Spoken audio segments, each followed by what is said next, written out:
Аз съм Тодор Фердинандов. На 9 години съм. Тренирал в отбор Спартак. Капитан съм на отбор Спартак. Мечтата ми е да стана истински футболист и да играя в Барселона.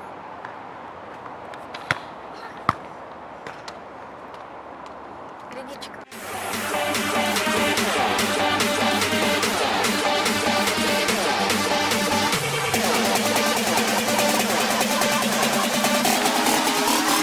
Check this out.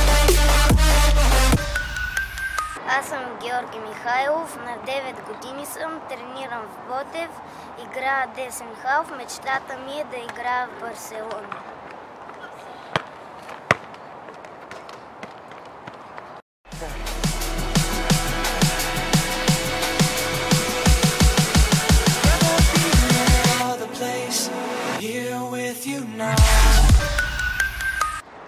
Аз съм Даниел Савов. Играя в Ботев. Позицията ми е вратар. Мечтата ми е да играя в Барселона.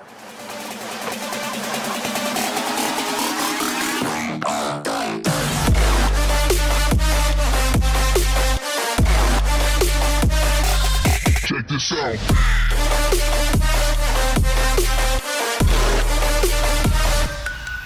Здравейте, казвам се Ивайло Видев.